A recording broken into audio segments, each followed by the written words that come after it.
వరంగల్లో హరీష్ రావు మాట్లాడుతున్నారు. లైవ్ లో చూద్దాం. తక్కువ చేసింది పార్టీ. నీకు ఉప ముఖ్యమంత్రిగా, ఎంపీగా, 2 సార్లు ఎమ్మెల్సీగా, ఎమ్మెల్యేగా నీకు అవకాశం ఇచ్చింది. నిజానికి నువ్వు జీవితాంతం పార్టీకి రుణపడి ఉన్నా కూడా నువ్వు తక్కువే. ఎందుకంటే నీకు అన్ని అవకాశాలు ఇవాళ ఈ పార్టీ కల్పించి మిమ్మల్ని గౌరవించింది ఈ పార్టీ. నువ్వే మాట్లాడినావు చాలా సందర్భాల్లో, నేను పార్టీ మారేదే లేదు, నేను ఈ పార్టీలోనే ఉంటా అని ఎన్నిసార్లు ఇవాళ సీఆర్ గారు చెప్పిండ్రు. కొన్ని టీవీ ఇంటర్వ్యూలోనైతే అవసరమైతే రాజకీయాల నుంచి విరమించుకుంటే తప్ప నేను పార్టీ మారనని చెప్పినావు. మరి ఇలా ఎందుకు మారినవో సమాధానం చెప్పాల్సినటువంటి అవసరం ఇవాళ సీఆర్ గారి మీద ఉంది. నిజంగా నీకు నీతి నిజాయితీ ఉంటే మీరెప్పుడు రాజకీయ విలువల గురించి మాట్లాడతారు, నైతిక విలువల గురించి మాట్లాడతారు. మీరు మాట్లాడే మాటల్లో నిజం ఉంటే ఈ పార్టీ ద్వారా వచ్చిన ఎమ్మెల్యే పదవికి తక్షణమే రాజీనామా చేయాలని చెప్పి నేను డిమాండ్ చేస్తా ఉన్నాను. నైతిక విలువలు అనేటువంటివి ఉంటే, మీరు మాట్లాడే మాటల్లో నిజం ఉంటే ముందు పార్టీ ద్వారా వచ్చిన పదవికి రాజీనామా చేయండి. నువ్వు ఈ పార్టీ ద్వారా వచ్చిన పదవి పట్టుకొని అసలు మీరు ఈ వయసులో ఎట్లా కండువా కప్పుకుంటారో నేను అడుగుతా ఉన్నా. మీ అందరికి బాగానే తెలుసు, అసెంబ్లీలో మాట్లాడిండు, బయట మాట్లాడిండు సీఆర్ గారు. మన తెలంగాణ భవన్లో పార్లమెంటరీ పార్టీ మీటింగ్లో కూడా మీరు అందరు విన్నారు. ఏమన్నాడు? రేవంత్ రెడ్డి గారు సెక్రటరియట్లో లంకె బిందెలు లేవంటుండు. లంకె బిందెలు సెక్రటరియట్లు ఉంటాయా, యాడుంటాయా అన్నాడు. లంకె బిందెలు ఎవరు ఎత్తుకుతారు అన్నాడు. అర్ధరాత్రి పూట దొంగలు లంకె బిందెలు ఎత్తుకుతారు, రేవంత్ రెడ్డికి అలవాటు ఉన్నట్టున్నది అని మాట్లాడిండా లేదా సీఆర్ గారు? మరి ఇలా ఎవరితో కండువా కప్పించుకున్నాడు? ఎవరితో కప్పించుకున్నాడు? నువ్వే అంటివి లంకె బిందెలు దొంగ, రాత్రిపూట దొంగలు ఎత్తుకుతారు, రేవంత్ రెడ్డికి అలవాటు ఉందటంటివి, పోయి గాయనతోనే కండువా కప్పించుకుంటేవి. గింత దిగజారుడుతనం అవసరమా రాజకీయాల్లో?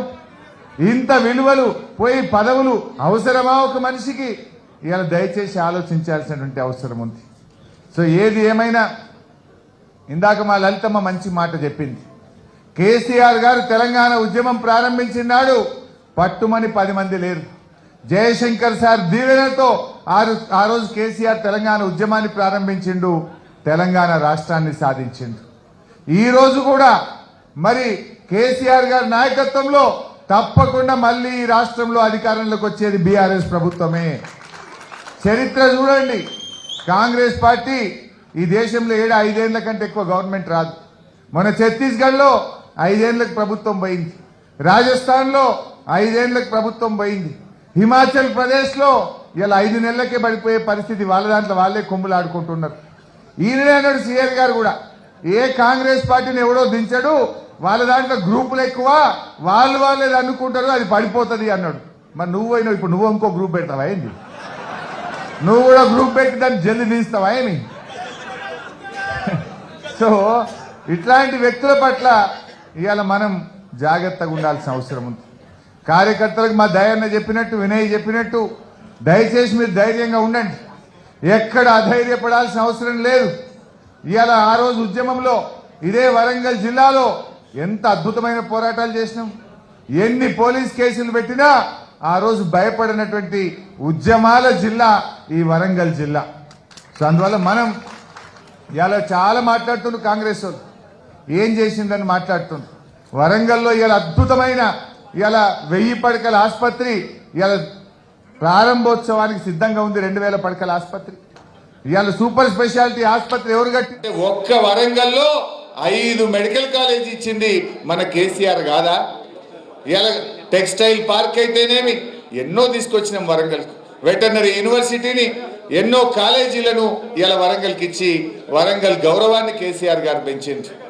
ఇవాళ రేవంత్ రెడ్డి మాట్లాడుతుండు, కాకతీయ తోరణం తీసేస్తారట, తెలంగాణ రాష్ట్ర చిహ్నంలో కాకతీయ తోరణం తీసేస్తాం, కేసీఆర్ ఆనవాళ్ళు లేకుండా చేస్తాం, ఇవాళ మొత్తం దాన్ని మార్చేస్తా అని మాట్లాడుతుండు. కాకతీయ తోరణాన్ని గిట్ట ముట్టుకుంటే వరంగల్ జిల్లా అగ్నిగుండం అవుతుంది. వరంగల్కు మరి ప్రతీక కాకతీయ తోరణం. ఒకవేళ ఆ చిహ్నంలో కాకతీయ తోరణాన్ని కానీ తొలగిస్తే ఈ వరంగల్ జిల్లాలో కాంగ్రెస్ పార్టీ నామ రూపాలు లేకుండా ఈ ప్రజలు భూస్థాపితం చేస్తారు. అది వరంగల్ ప్రజల ఆత్మగౌరవ ప్రతీక. కాకతీయ తోరణం అనేది ఈ జిల్లా ప్రజల ఆత్మగౌరవ ప్రతీక. అంటే ఆయన ఎంతసేపు ఏదో రకంగా కేసీఆర్ మీద అపవాదులు వేయాలి. ఏముంది 100 రోజుల కాంగ్రెస్ పాలన గురించి మాట్లాడాలంటే ప్రజలు ఏమంటున్నారు?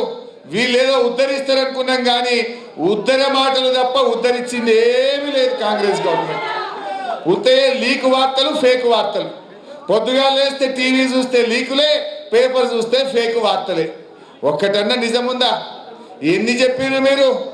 ఇదే కాంగ్రెస్ నాయకులు మేము 100 రోజుల్లో 6 గ్యారెంటీలు అమలు చేస్తామన్నారు, 13 హామీలు అమలు చేస్తామన్నారు. ప్రజలు వాళ్ళు నమ్ముతలేరని బాండ్ పేపర్లు పంచారు, ఇంటింటికి బాండ్ పేపర్లు, నోటరీ డాక్యుమెంట్లు పంచి ప్రజల్ని నమ్మించింది. అట్లా కూడా జనం నమ్ముతలేరంటే లాస్ట్కు ఇది సోనియా గాంధీ మాట, ఇగో రాహుల్ గాంధీ మాట ఇస్తున్నాడు. మేము మొదటి అసెంబ్లీ సమావేశాల్లోనే ఈ 6 గ్యారెంటీల మీద చట్టబద్ధత తెస్తామన్నారు. వచ్చిందా సుదర్శన్ అన్న? చట్టబద్ధత వచ్చినదే? ఇవాళ చట్టబద్ధత లేదు, హామీలు అమలైంది లేదు. బాగా ఆలోచించండి. ఇలా ప్రజలు కోపంగా ఉన్నారు కాంగ్రెస్ పార్టీ మీద. ప్రజలకు వీళ్ళ నిజస్వరూపం అర్థమవుతా ఉంది. అందుకే వాళ్ళు ఏం చేస్తుండ్రు? పొద్దుగాలు లేవగానే లీక్ వార్తలు, ఫేక్ వార్తలు రాయిస్తుండ్రు, అన్ని అబద్ధాలు చెప్పే ప్రయత్నం చేస్తున్నారు. అందువల్ల మనం ప్రజల దగ్గరికి పోవాలి. నాకు తెలిసి ప్రజలకు విషయాలు అర్థమైనాయి. నిన్న కేసీఆర్ గారు వస్తే అద్భుతమైన ప్రజాస్పందన మన ప్రజల్లో, మనం రైతుల్లో చూడడం జరిగింది. ఎన్ని మాటలు చెప్పిన రేవంత్ రెడ్డి గారు ఒకసారి మీరే చూడండి. ఒక్కొక్క వీడియో చూస్తే మీకు అర్థమవుతుంది. ఆనాడు 2 లక్షల రుణమాఫీ డిసెంబర్ 9వ తారీఖే చేస్తామని చెప్పి ఆ రోజు చెప్పిన మాటలు ఒక్కసారి మీరు వీడియోలో చూడండి. ఉందా బాబు? రుణమాఫీ చేసిన వాళ్ళందరినీ నేను విజ్ఞప్తి చేస్తున్నాను. 2 లక్షలు తెచ్చుకోండి, జనవరిలో డిసెంబర్ 9 నాడు నేను రాగానే మాఫీ చేస్తాను. ఇవాళ చంద్రశేఖరరావు ఏమనుకుంటున్నాడంటే రుణమాఫీ చేసిన ఓట్లు నాకు పట్టాయని. నేనేం చెప్తున్నా అంటే రుణమాఫీ అయిన వాళ్ళందరూ మళ్ళీ 2 లక్షల రుణం తెచ్చుకొని డిసెంబర్